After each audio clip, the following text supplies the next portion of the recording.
All right, everyone. Welcome to episode 3 of Niners Talk.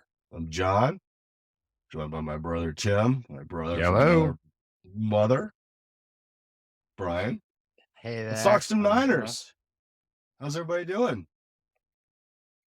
Excellent. Not too bad. 97 days, I think, until kickoff. I thought it was 80. I think the real kickoff, though. Oh, the real kickoff. The real Okay. kickoff, yeah. So we're in a certain amount of days. We all celebrated Father's Day. Happy Father's Day to everyone out there. Here we are talking Niners. So today we're talking 2023 offense, which could be pretty good. So, Brian, how are you feeling 1 to 10 on Niners offense this year? I think generally I'm pretty positive on the Niners offense. They brought back probably a lot of their weapons back, so there isn't really a big drop off there.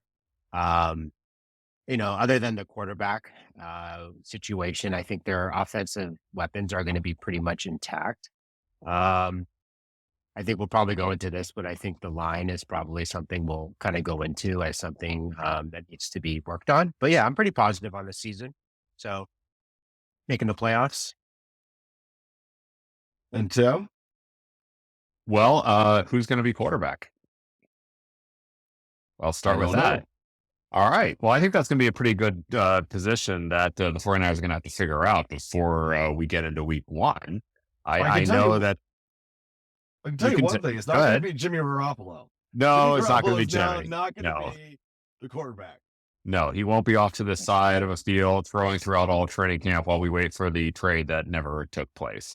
Oh, Brian is now holding up a bobblehead. Jimmy G. That was Jimmy G. Jimmy G. Yeah. But no, I think that, obviously it's obviously the most important position on the field. And I know that there has been a lot of positives coming out of Brock Purdy's rehab, but until he gets on the field, we're not going to know. And I can't assume Shanahan is going to play him much, if at all, in the preseason. And I think this is going to give the Trey Lance people, or the Trey Lance himself rather, an opportunity to really shine. We have not seen Trey Lance for many snaps at all in the 2 years he's been with the 49ers. Of course, there have been health problems, but I'm going to start with that one for the offense. I think it's going to be a very interesting quarterback competition. I think Trey Lance is going to have every incentive to prove to any of the doubters or the naysayers and to himself and his coaches that he deserves to be on the field, and he's got 3 preseason games to do it. Well, I'm actually going to take a purely optimistic tone. I'm actually feeling better about the offense than I am about the defense. I think this offense could really be truly special. I think Brock Purdy is going to be just fine. But the amount of sheer weaponry that the Niners have now should really blow the top off of this offense. And I can't think of an offense that we've had in a really long time that is this stacked with weapons. So overall, I'm feeling 10-ish out of 10 on this offense this year. But I think, like you said, I think the real question is quarterback. So let's talk QB. I think Teddy brought up an excellent point. Brock Purdy was getting it done. He was a surprise.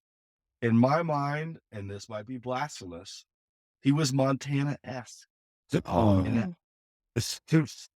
He's a small little guy who was delivering really big plays. And, unfortunately, he had that injury, but I really think he could be the guy if he stays, obviously with the caveat, if he stays healthy. And with his rookie contract, which he has now for like the next 3 or 4 years, and the amount of weapons he has, he could be really, really good this year. So what are you thinking about old Brock Purdy in the QB room? I'm high on him too, John. I do think he's been a leader in the games, which Trey Lance probably wasn't given as much opportunity to do so, but he's proven himself, Brock Purdy, within that last games from the Dolphins game all the way to the end of the the playoff run. So he showed himself in a lot of really, really difficult games, really tough situations. So yeah, if he can stay healthy, there's a chance we're going back to the Super Bowl. Yeah, and there was that thing that when Randy Cross was doing one of the Super Bowl 16 or 19, things on NFL where he said, Americans game, the Walsh American series. America's game. Yeah. Yeah, where he said, Joe Montana, what he brought to Bill Walsh's system was the ability, the way to riff. Yeah. And I kind of feel that's how Brock Purdy is. He's got the Shanahan system, but he's got a way to riff on it and make those plays that they really weren't expecting. He did that a lot last year. Now, there's going to be tape on him now. Who knows? But I just think he's really going to be good.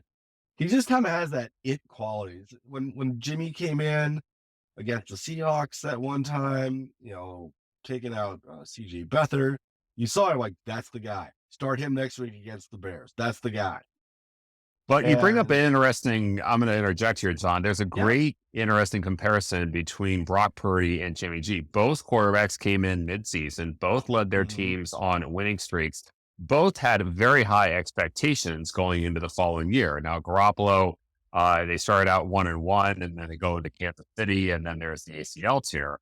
So there's going to be a lot more scrutiny and a lot more of a spotlight on Purdy, and it's going to be interesting to see how he handles it. And that could be, obviously he came out of nowhere last year, but we're going to have to watch to see how he handles the new pressure. He's going to have a lot more scrutiny on him from the media, from the fans, from the press, and from Kyle Shanahan. So it's going to see, can he make that next step? Well, yeah, you bring up a good point because obviously Jimmy G had high expectations coming into that year. He, tore his ACL, and then we had CJ and Nick Mullins for the rest of the year. But we have a pretty decent backup quarterback room, starting with, of course, Trey Lance. Oh, let's not forget Sam Darnold. We won't. We'll get to Sam. But Trey Lance gets to go first because Trey Lance has been there longer. Yeah. So obviously the news coming out on Trey is he's got a whole new works throwing motion, a lot more compact. He looks a lot better, but I just don't see it with Trey Lance. And I know it's the reps. I think he should have stayed in college a little bit longer, but he always looks like he's a little bit deer in the headlights, like the game's moving a little bit too fast.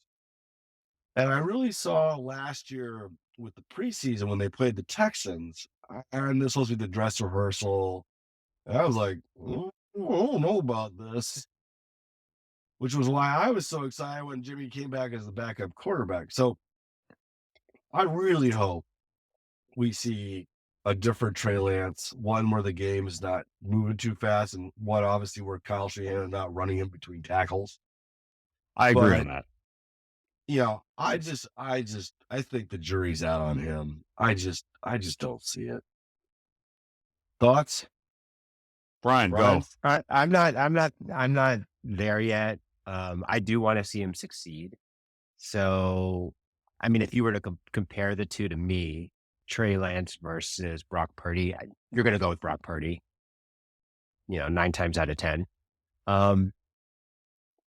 I kind of am under the belief if he can look good, I do think we need to get something back for him. And, if he can be moved somewhere else and we can get some of the draft picks that we traded to get to release or to get him in the first place. That's what I'm kind of thinking is the best case scenario for the Niners on him. But I've always liked him. He's big, he's strong. He'll be good for someone.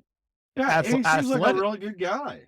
Athletically, yeah, I don't think there's any doubt about his capability or what he can, bring to that position. But I agree with John. I really was not happy with Shanahan's play calling. We saw a lot of in between the tackle design quarterback runs against the Bears, and then of course led to the injury against the Seahawks. And Shanahan was criticized for that, and I believe rightfully so on those play calls. I didn't see what the necessary benefit that you were getting out of running those plays like that. But I mean, Trey Lance, at this point, he's going into his third year. I would say this is make or break for him with the 49ers. I don't see him having much trade value at this point, unless, stranger things have happened. But if he does not perform or even perform well, I'll just say if he does not perform well or it does not perform at all, meaning he's staying on the sideline holding the clipboard, I see the Niners and Trey parting ways at the end of the year. Yeah, I never Barrows brought up a pretty good point of like, they have to say it's still a big time cap hit. So it's like they're not gonna move on because they end up sucking up the cap. So they'll keep him for this year, but after that, I don't see it. Yeah. But Um, like I said, I think he's going to have an opportunity in the preseason, and that's where he's going to have he's going to have the best opportunity to make his case. And there's been flashes. Like, I mean, he came out, it was his rookie year. I went down, to Tim's house, like, hey, well, let's watch the first preseason game together and see what Trey does and eat steak. And he uncorks to was it Sherfield? Across his body, all the way downfield, boom, touchdown. And then, when the game against at that point, was it the Washington football team where Trent Williams basically took out one whole right side and he ran around the end, like fourth down? It was like a Sunday night game. Oh, that was against the Packers where the 49ers lost. Yeah, it was the Packers. Yeah. But again, like he's shown these flashes. But he just doesn't look like Lamar or Jalen Hurts, where he's got full control of being able to throw and run the ball. So, yeah, I'm really curious. I think the biggest preseason games, he'll be like number one on my list of I want to watch during the preseason, is how Trey Lance looks, what's he doing. I mean, there's only so much you can get out of the training camp reports, but when you see it actually live, I think that's going to be the big either aha moment, he's got it, or all right, well, I agree, and I think I think you could say this for certain: the Niners will keep 3 quarterbacks on their roster. There's no question about that. Yeah, there is, especially now that they can dress 3. So, which moves on to one of the more interesting pickups, Sam Darnold. Sam, I've watched him a few times. He's been with some horrible football teams. It's those. This is like you're part of a football team like that. You never go into the playoffs just because your ownership is that bad.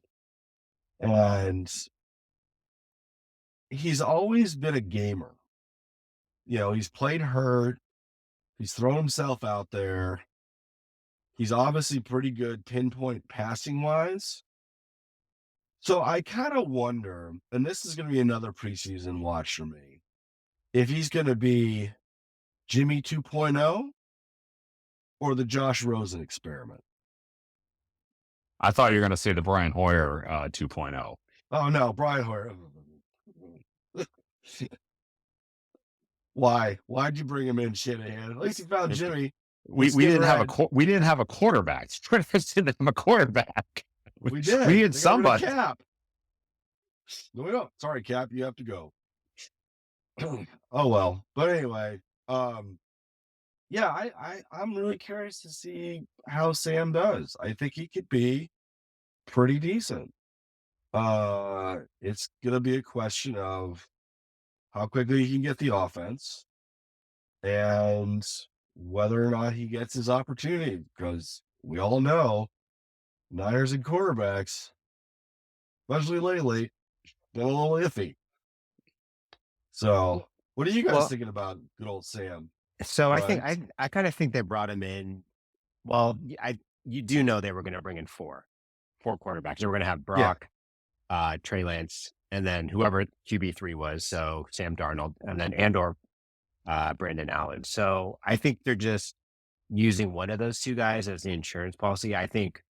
I listened to Sam Darnold's mom on another podcast, and she's just absolutely great. So I'm she's on Your Mom podcast with Christian McCaffrey's mom. Well, what more do you need as a seal of approval? Your kid's great. No, your kid's great. Oh man. Go listen to that one. That's pretty funny.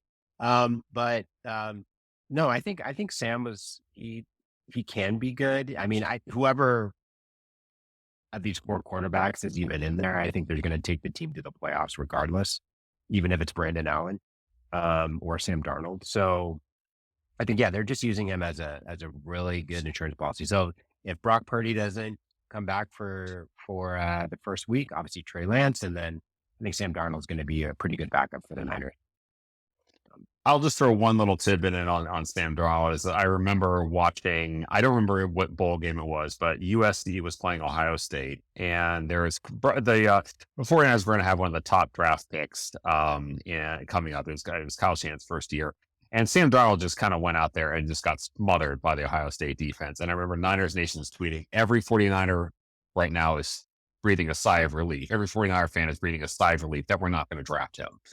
So anyway, how times change, how things turn around, you never know who you're going to wind up with. So, but anyway, I think we get probably beaten the quarterback conversation.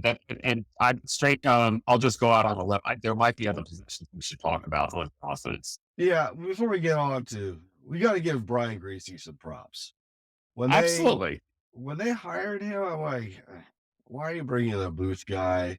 I know it's your buddy, but he did a great job to have 3 quarterbacks, start and do that well.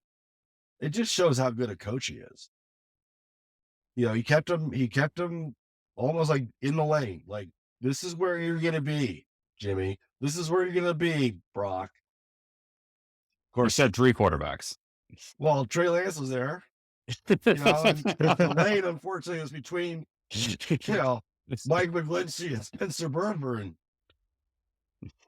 So, but someone's going to have to run the ball. And luckily, we have a really good guy named Christian McCaffrey. And it was funny because I was watching the U.S. Open yesterday. The guy who won, Wyndham Clark, went to the same high school as Christian. Apparently, they're really good friends. And I'm like, well, I guess I have to cheer for him because it's Christian McCaffrey.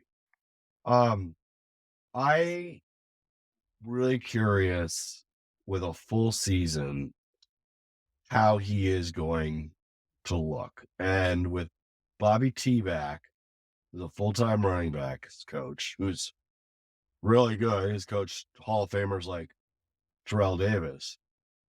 If he's going to have some kind of MVP-like season, and did he break Craig's record of 1,000 last year? No, I don't. Has he I done don't that? think he did. I don't think he did. That's within the realm of possibilities. I think for him next it year. is. Yeah, he definitely Yeah. has the ability to do that. I don't know. I think the way that the 49ers play, I don't think they're going to want to risk him getting hurt. Kind of like trying to do both in the way that they play. So, but he has the ability, no doubt. If he was on a weaker team, obviously I think he did that right or he was close to doing that for Carolina. Carolina. Yeah. Yeah, he also had a history of injuries with Carolina. So I think that gives you room to pause to use him, obviously in the best situations.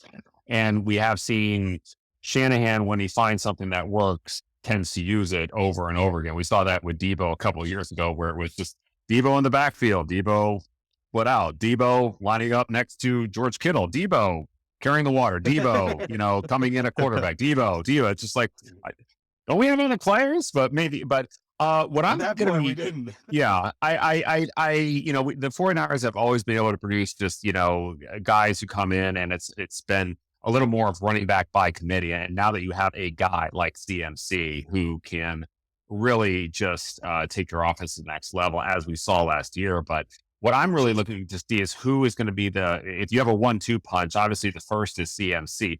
Who's going to be 2? I thought with last year, Elijah Mitchell was going to be that second punch. And unfortunately, Elijah still has injury problems. We saw flashes of it in the Arizona game where they played in Mexico City. We saw flashes of it when they played the Seahawks in the wild card. But I'm going to say if there's going to be a compliment to Jordan Mason, there was a great article in The Athletic. Oh, excuse me. If there's going to be a compliment to CMC, it's going to be Jordan Mason after reading a great article in The Athletic on him. And we saw flashes from Jordan last year when he would come in and the game would be he's kind of like, he was billed as your release pitcher, where you just need to grind the ball and grind the clock down. And he had a couple of games where he rips through instead of Tyson. I think one of them was the Seahawks on a Thursday night. But we'll see. I mean, Jordan Mason, he could be a breakout. Brian, what are you thinking? Yeah, I do think there's wiggle room for two. I'm going to lean towards Elijah Mitchell first, just because I've seen him more and I've seen what he can produce. Yeah, I'm worried about his injuries. So I think he's been hurt every year that he's been with the Niners to some degree. I can't remember the injury last year. But I'm going to lean towards Elijah Mitchell first as the RB2. That was what I would go with. Yeah, I'm actually more on Tim's side. I think Jordan Mason has a little bit more heft to him than Elijah. And Elijah's, don't get me wrong, Elijah's great. Knows exactly what holds to hit. It just runs without fear. But the durability is a really big concern for him. And you've also got, but Jordan Mason, as Tim kind of points out, as a grinder. This is going to bring back one. Bill Ring, the guy who would come in and just close the game out by those grinding runs. I was thinking more Tom Rathman myself, but okay. Okay, well, I go way back in the archives from the Bill Ring reference. But then you've got, which the Niners always seem to do, especially with Coach Bobby T, you've got all these kind of unsung guys. And they spent obviously a third-round pick on Tyler Davis-Price, who showed a little flashes there, had his sprained ankle, I think, in the preseason, but never really seemed to get on track. Right. So he's going to be another preseason follow. It's like, okay, like, can you go? Are you the guy? And the one question that I don't really know the answer to for both Elijah, Jordan, and Ty Davis-Price is who can catch the ball. Excellent question.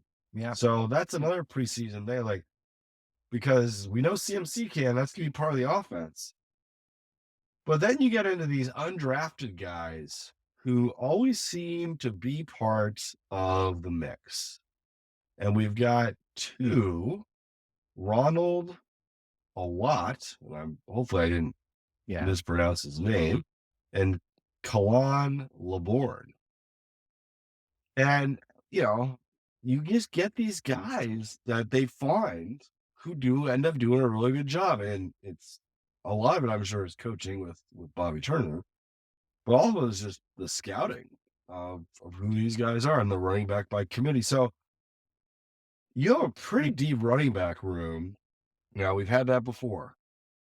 Remember, and we've had to use it before. Yeah, we've had to use it. We had Raheem, we had this guy, we had that guy, and then in week 2 we got injured.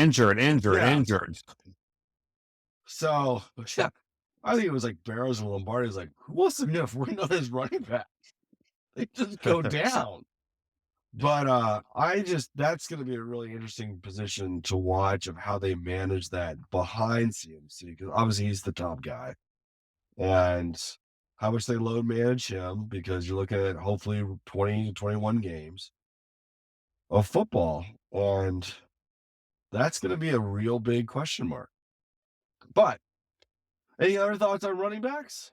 No, I think it's just going to depend on, how many defensive linemen they're going to keep, how many receivers are they going to keep. It's all just going to come down to how many people can you keep on your roster, how many people can you keep on your practice squad. So, you may see two of the individuals that you met, maybe they come in and we just find a nice spot for him on the practice squad. And I should know this running back off the top of my head, but he was a great practice squad pickup.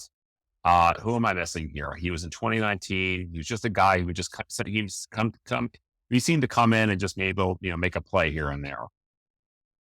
Who am I thinking of? No, he's not a very basic name. I'm not testing. I'm actually upset with myself. I don't know this. Let me look that Turn to up. the Google. Anyway, I'll come up with Oh, a second. well, You guys keep talking. Jeff Smith. You know- Jeff Smith. That's who I was thinking of. Anyway, it doesn't sorry. Go ring ahead, a Brian. bell. Yeah. I think one thing that I kind of just was reading about, the running back, Jordan Mason obviously has a leg up. He's going to make the roster. He does special teams, so he does that well. Yeah. Just reading in some of the stuff about kind of those 2 undrafted free agents who they were looking at. That guy, is it Awat? Mhm. He can contribute on special teams from what I understand from his Mhm. prior experience in college. I think I don't know what team he played for. And then the other guy is LeBourne. He went to Marshall. But I don't know if he's going to be on the roster or anything, but he looks, from what I can tell, he's got 1,500 yards and 16 touchdowns during his time at Marshall. Okay. So, Yeah, I mean, it's going to come down to watching these guys in the preseason and who just kind of starts to stand out. But somebody's got to block for these guys. That's what I've heard. So let's talk some O-line. good segue. Good I segue. thought we were going to go to receivers. Okay, Yeah, we'll talk O Got line. to talk O-line. Talk the All big right. guys up front. All right. We talk about the biggest guy up front, Trent Williams. I think longer? Niners Nation put it best when we saw a couple of blocks or just some smackdowns from Williams, and even 49ers fans were like, I know we don't like the Eagles, but that man does have a family and probably some children too. So Well, Trent, obviously, Yeah. coming from Washington, where I don't think he played, maybe he played in one playoff game, to now with the Niners, he's played in 2 NFC championships. He's played in some epic games. I mean, the Snow Bowl and Green Bay. Mhm. But I think Trent just, I want my ring, and then I am leaving. I am out of here. yeah, Because he's in this, almost in his 13th? mid-30s. yeah, he's going to 13th year. He's getting up there. But as you said, when he decides to block somebody, you best be getting out of the way. Trent. When he gets a full head of steam. Yeah. If look, I'll be if I saw Trent Williams running full steam ahead of me, I would just either hit the ground or run the opposite direction. And you know what? He'd probably catch me too. I would make a business decision. Why are you running out of bounds? Trent Williams. I've had a good run. Yeah. So I mean, obviously he's a stud. We all know how good he is. And then you get into the surprise of last year. I'm sorry, Brian.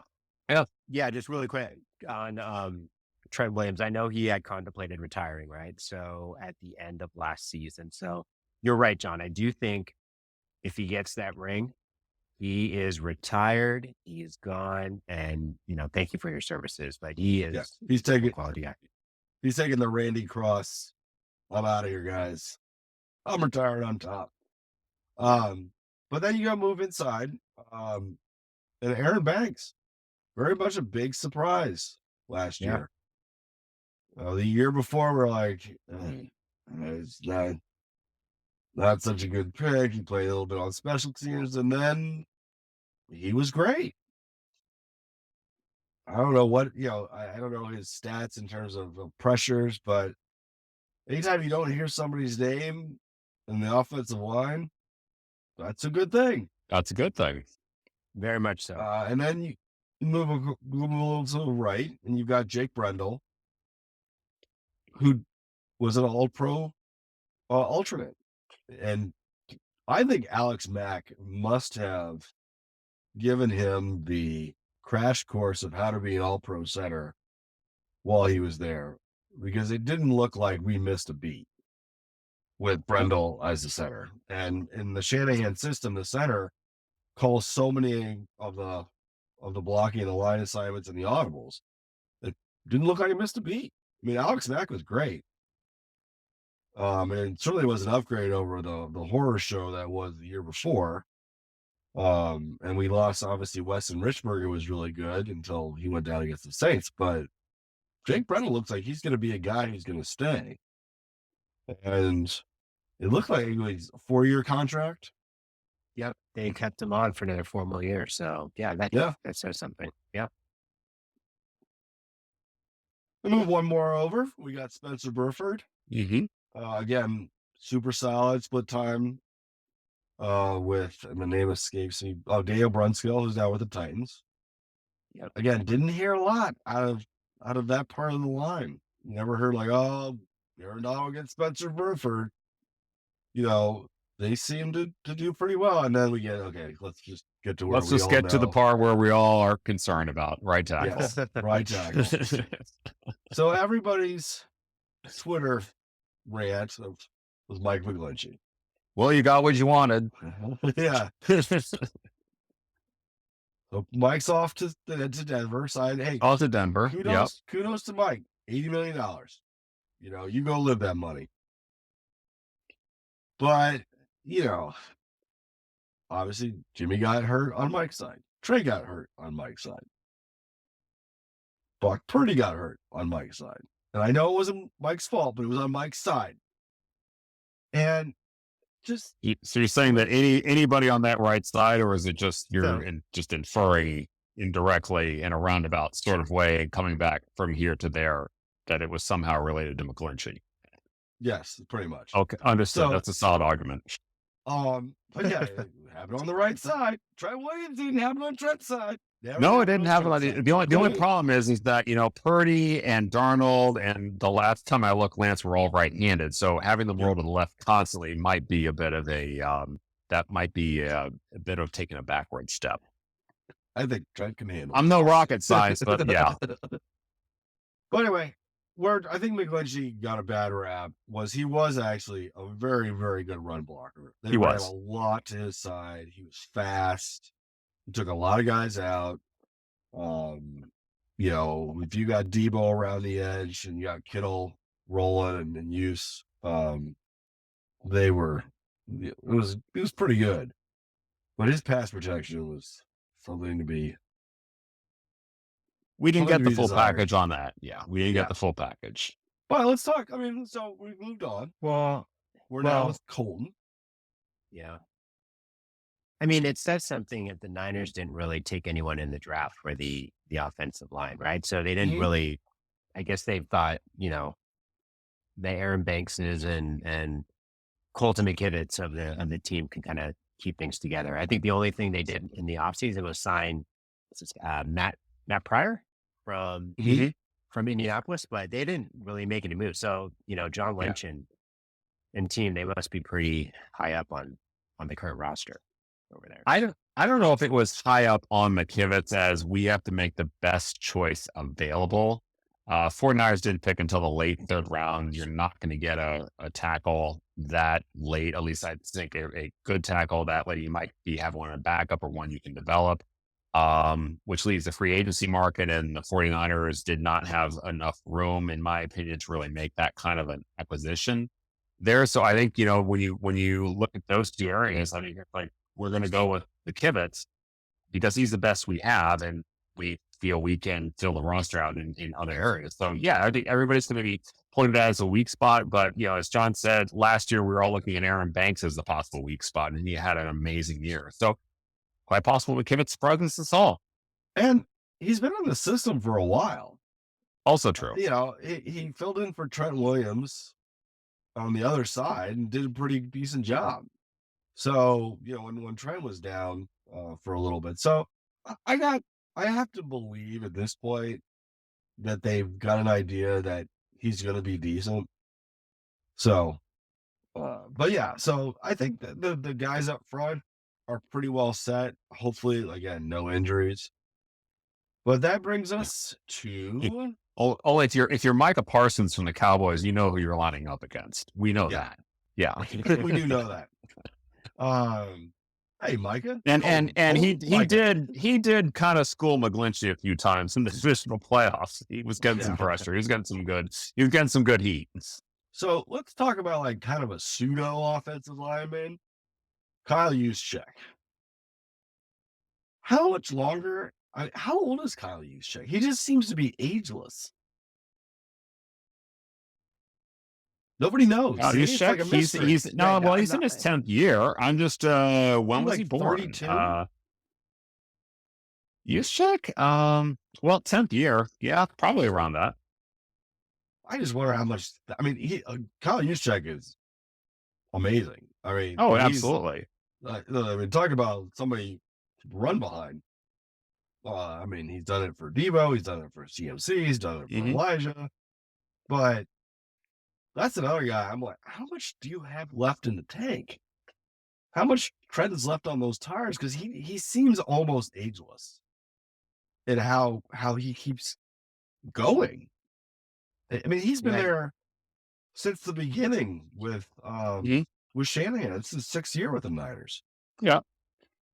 I think you'd 32. also make the Yeah. point that he's 32, but and correction, no, he's now going into his 11th, 12th year. Excuse me, I think I said 13. I think you also have to look at what how often is Juszczyk in the backfield. I mean, the Niners run a lot of wide sets. They run a lot of single back sets. Mhm. And Kyle, I mean, yeah, I think he's the traditional fullback that we would have seen in the 80s and 90s with like Tom Rathman or Mike Allstott, people like that, which we don't see much anymore. But I don't think he's taking the punishment that those guys did back when when you had I formation or power I or anything like that. It's a different offense. So that has probably prolonged his career. Yeah. Well, that's a good point. Well, let's get into another kind of pseudo offensive lineman. We'll start talking tight ends. And of course, we have, Mr. Niners, George Kittle. And last year, it seemed like Kittle had a bit of a resurgence from years prior. He had certainly was on the same page as Brock Purdy, had more touchdowns than he's ever had. Just seemed to be really enjoying playing football and just running people over in the George Kittle way of doing things. But then you see his nickname on Twitter is George Brittle. So you wonder about his health concerns. So I'm wondering how much they may load manage George, because he's obviously George is up there with Travis Kelce. He's one of the best tight ends there. But they brought in 2 new guys, one of which is obviously a project, and another that's pretty legit. So again, we get into the preseason. You've got Cameron Latu from Alabama and Braden Willis from Oklahoma. So what's going to be interesting is how they can block and how they can catch. So, Tim, thoughts on just how the tight ends might work with obviously Kittle's going to be the top guy, Sure. and then you move into the other 2. Sure. Where you talk about the resurgence, and when you look at Kittle's stats, that resurgence really happened once I think once Brock Purdy came in to come in at quarterback. They just seemed to have a chemistry. I think on the field at great opportune moments, and the majority of his touchdowns came on the latter part of the season. So I also think that having someone like CMC out there that spreads the field and that will allow Kittle to get in the middle and get away from defenders or to improvise. And he hadn't been able to do that in previous years because people were, it was Debo Samuels or it was George Kittle, and all you had to do was make sure those guys were shut down and try to that could help you win the ball game there. So obviously Kittle will be, the key factor is or excuse me, will be the number 1 tight end. I am reminded that a couple of years ago, I think it was in 2020, the 49ers brought in another tight end from the Redskins to sort of like spread out that field as well. And the experiment didn't really work. I mean, I give kudos. I give kudos to the Niners for trying it, but they had tried that, and so we'll see. I think, frankly, with 1 tight end, that has worked for the 49ers in the past. I don't know if you really need to go further than that. Brian, what are you thinking? I mean, it's gonna be Kittle and then the rest. So I think it's gonna be, who is it? Ross Dwelly. I kind of like him Mhm. better than Charlie Warner. So um taking I was just thinking about with Tim, what you were saying about about Kittle and when Brock Purdy came in and kind of spreading things around. I think you're right. I think that definitely did happen. And then with CMC there, kind of spread the field. Um, I did hear that Kittle and CMC, they're taking reps with both Darnold and with Trey Lance right now. So, there's a trust process. I think that Kyle Shanahan's doing with both those guys with their backup with those quarterbacks. So he's definitely integral. I just think who's going to be the second and the third, tight ends and all that. The one that I'm really interested in is this Cameron Latou uh, guy, because he's such a new project that the upside could be Kittle-esque. Because George came out as a 6th rounder, and he was just fast. Didn't have all the stats from Iowa. Obviously, he played at Alabama, so that's the one in the preseason I'm going to be watching to see. Okay, how does he catch the ball? Does he move? Does he turn up field? Does he drop the ball a lot? Does he run people over like Kittle does? So that'll be a real interesting one to watch. So we got to move on to the last, but certainly not the least position group, which are wide receivers. And let's start with kind of the wide back, Debo. He's got his contract. We don't have that drama this year. And I think last year the contract made it so Debo just wasn't in the same kind of shape that he came in 2 years ago and was kind of playing catch up. So I think we might see an angry Debo this year. Bro, what are you thinking about Debo? I am thinking he's gonna get close to 1,000 yards. That's what I'm kind of thinking. I don't know if he's gonna break it, but I know Ayuk's is the true wide receiver on the team. But I think Debo, he's gonna come out in full force. I've read a lot of articles and I've heard some things saying that he was not in the best shape last year after the 21 season. Just that physical toll. And then you're right about the contract dispute. And so things didn't get started as quickly as they wanted to. But yeah, I do see him going really hard, really strong this year, and making a big difference. I think Debo is going to make his plays. I don't think there's any doubt about that. If he's healthy, he's on the field, Debo's going to make plays. Brandon Ayuk, I think, is going to have a breakout year. Yeah, when Debo comes out and said you can't cover him in a phone booth, and you first have to remember what a phone booth actually is. And second, like, well, for the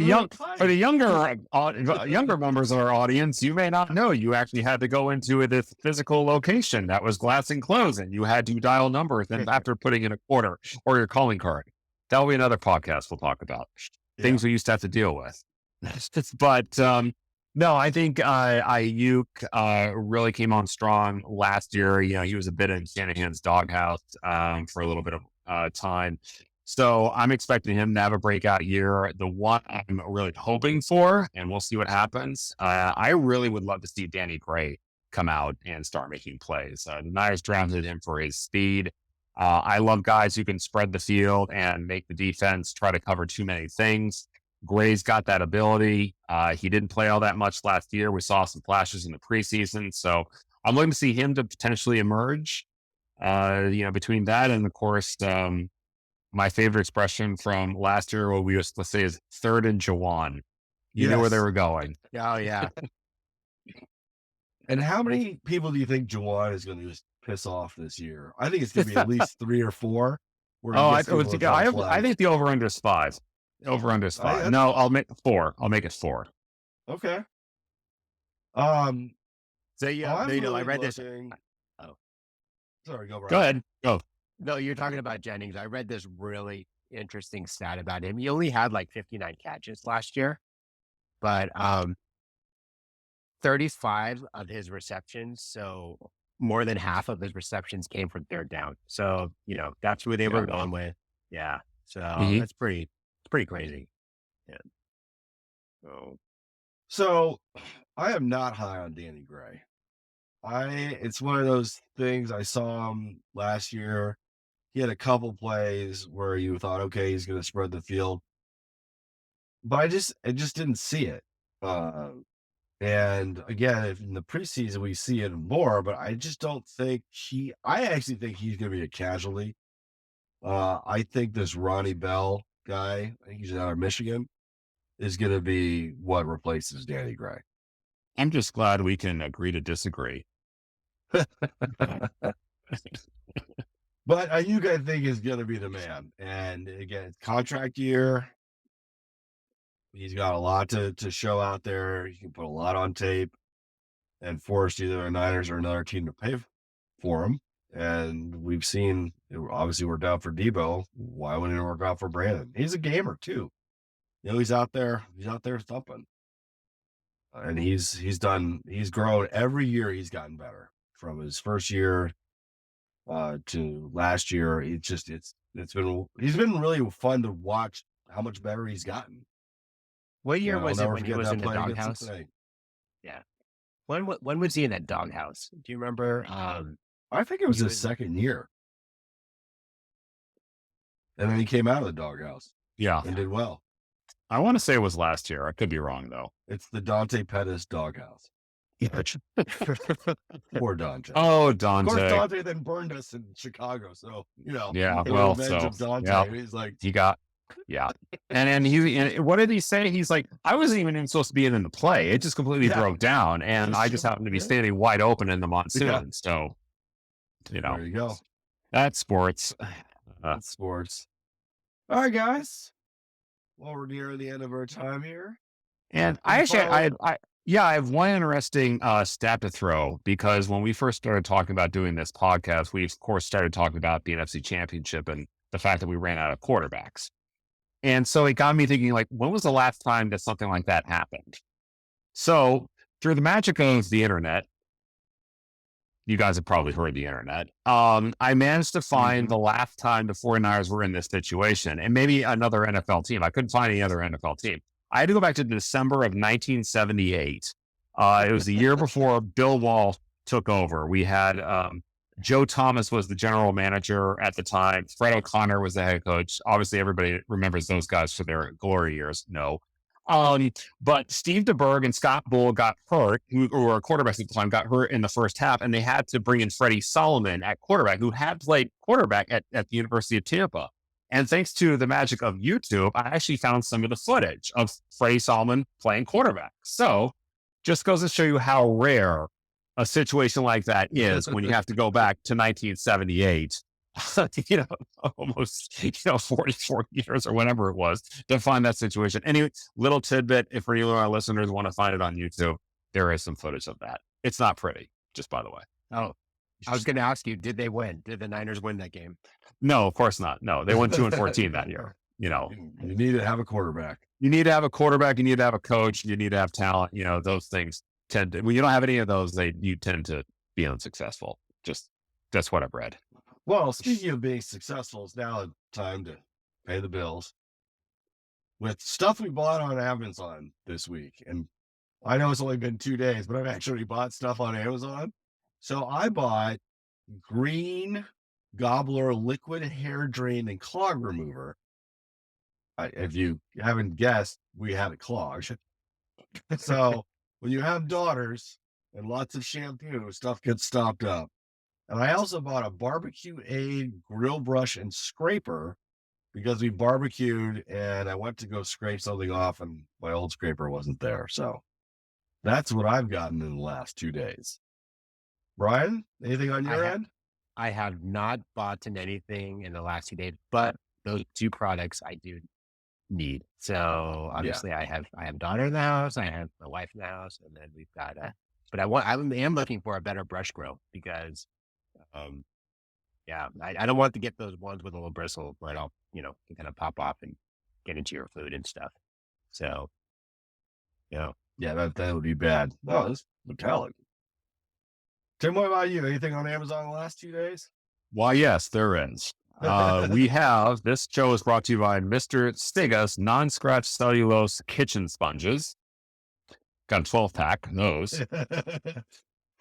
Why is it better to have non-cellulose? Like, what does that do? I didn't know. I just knew that we needed sponges because the others were just looking way past their prime. Like when you don't want to touch the sponge, that's when you Yes. know you have to replace the sponge. But not to You gotta fear, change we them once every also 2 are to 3 brought to weeks. you. Yeah. Yeah. And then I think we had gone past that. I'm pretty sure we've gone past that. And we're also brought by Method Foaming Hand Soap, Steam Mineral flavor. So my hand will smell. Flavor? Are you tasting? Well, it just scented flavor. I sorry. whatever. There's a difference between the two. Yes. When you Okay. taste, when you smell. Well, this is why I talk football. I don't talk, scientific stuff like you guys. So No, the method people would probably pay us more. All right. Well, final thoughts on the 2023 offense, Tim? I think they're loaded. I think, health obviously can trip any team up. Right tackle, question mark. Otherwise, they're looking loaded. Brian?